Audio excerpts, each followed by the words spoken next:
Okay, so last week my sister was looking for a Windows laptop for her work and she asked me which one should she get. So I started browsing Amazon and Flipkart and shortlisted a few Windows laptops.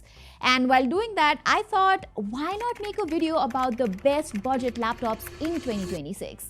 And if you look at my channel, the most viewed video happens to be my best budget laptops to buy video that I made like 4 or 5 years ago. So I shortlisted a few options from Amazon and Flipkart and I actually bought a few budget laptops. First off, I have the Lenovo IdeaPad Slim 3i. I think this was one of the highest selling budget laptops last year. I also have the Acer Aspire series laptop with me. These are also solid budget options that have sold well and have very good ratings. Apart from that, I also picked up a slightly more expensive laptop, which is the Acer SwiftGo 14. This one often goes on sale for around 70 to 75,000 and it comes with an OLED display. Now, I know a lot of you guys have already commented down below about the Motorola MotoBook 60. Recently, Bebum also covered it and you can definitely check that one out. I was actually very close to buying the Motorola MotoBook 60. It has an all-metal design, a really good OLED display and powerful performance, all for just like 52,000 rupees. But I didn't go for it because Motorola has a pretty bad history when it comes to after-sales service. I know Motorola is owned by Lenovo and service should not be an issue, but for laptops, it seems that not all Lenovo service centers handle Motorola laptop repairs, and because of that, I decided to skip Motorola. For the same reason, I also avoided some other brands like Samsung. I stuck mainly to legacy brands, and these are the Windows laptops that I finally shortlisted. Anyway, I then got to work figuring out which budget laptop would make the most sense for my little sister, and as I was testing all of them, I kept realizing one thing over and over again. None of these laptops actually made that much sense. They're not terrible laptops by any means, but the compromises I was having to make just did not feel worth it. And then I got this laptop, the MacBook Air M2 for 70,000 rupees. Yes, it's like 25% more expensive than some of the Windows laptops that I have here, but the M2 Air just looks way more appealing compared to these Windows laptops. I mean, yes, the M2 Air in 2026 is a bit old now, almost 3 years old at this point, but it's still easily the most well-rounded, the most balanced experience you could find on a thin and light machine with practically zero deal-breaker wala trade-offs that I can think of. It's got Apple's signature aluminum unibody design, which feels a league better than these plastic builds we get on most budget Windows laptops. And oh my god, the hinge on the MacBook Air series is just so good. It's sturdy, it's smooth, and you can open the laptop with one hand like this, which is something I've only seen on a handful of budget Windows laptops, and even then, none of them feel as good as this one. The hinge on the M2 Air is seriously impressive. And just look at this unit. This is the one that our videographer buddy Rohan uses. How long have you been using this? I think I bought it when it was launched, so I guess it's been 3 years. Damn, it's been 3 years and it looks good as new. Now, the one thing that could be a deal breaker for some people is the port selection. You only get 2 Type-C ports and the headphone jack here. Meanwhile, a lot of other Windows laptops offer way more ports.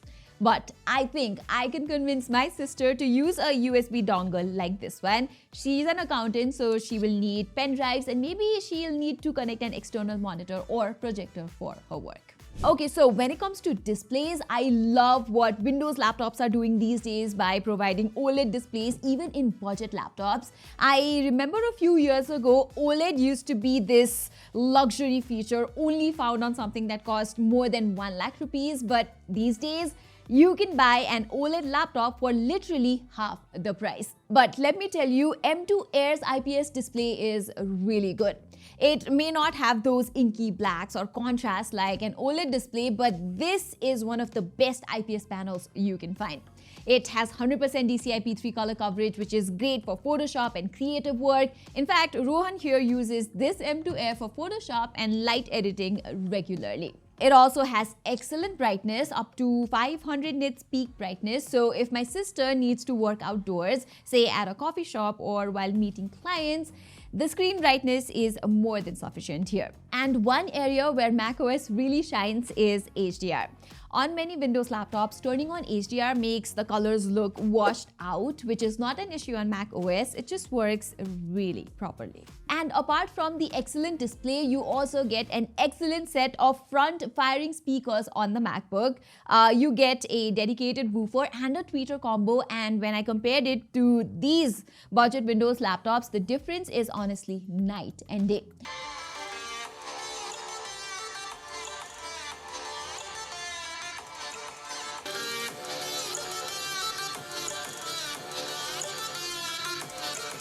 Windows laptop makers often brag about their collaborations with different audio brands, but more often than not, these laptops end up sounding terrible. Talk about expectation versus reality. Next, Apple's hardware advantage became even more obvious when I started comparing things like the keyboard, the trackpad, and the webcam.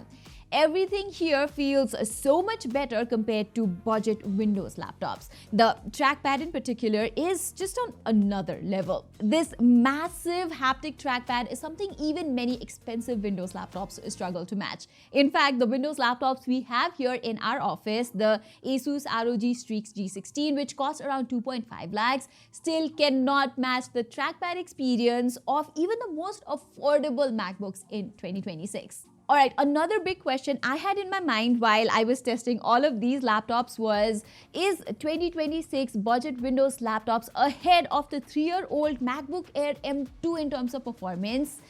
And the answer is hilariously no. The MacBook Air M2, which is powered by the M2 chip, is still very much in the same league as these budget Windows laptops. Even today, the M2 Air delivers better single-core CPU performance than what you get on most budget Intel or AMD-based Windows laptops. Yes, Windows laptops do offer slightly better integrated GPU performance, but that's about it. And let's be honest, none of these machines are meant for gaming anyway. Another important thing to remember is cooling. All of these budget Windows laptops I have rely on active cooling with fans, while the M2 Air is completely fanless. That means it's totally silent, no fan noise at all. And finally, the last area where the MacBook Air M2 completely destroys the budget Windows laptops is battery life. The M2 Air easily gave me around 10 to 12 hours. In comparison, the budget Windows laptops I have with me struggle to deliver even 5 hours. Yes, you might find a few Windows laptops with efficient AMD chips that offer slightly better battery life, but those are actually quite hard to find. And yes, there are Snapdragon-powered Windows laptops that can deliver battery life similar to the M2 Air, but Windows laptops running on ARM-based Snapdragon processors are still very tricky to recommend. The Windows on ARM experience is not as refined yet, at least not right now. So yes, I am going to persuade my sister to get the MacBook Air M2. Yes, the budget has gone a bit higher compared to getting a Windows laptop for around 50 to 55,000. It's about like what, 15 to 20,000 more, but in my opinion, it's completely worth it. So if you're watching this video and if you're thinking of buying a lightweight laptop for college or work, or if you're a coder or a graphics designer or do light editing, I am 100% confident that the MacBook Air M2 is just better than most budget Windows laptops. Yes, you only get some 256 GB of storage with the base M2 Air, and that could be a concern for some people, but that's something you can easily solve later with an external SSD. But one thing I do want to warn you about is macOS. It can feel a bit frustrating at first if you're coming from Windows, because macOS works very differently. Apple has its own design philosophy and it does take some time to get used to. But the bottom line, don't buy a budget Windows laptop, get the M2 Air, it's just so much better.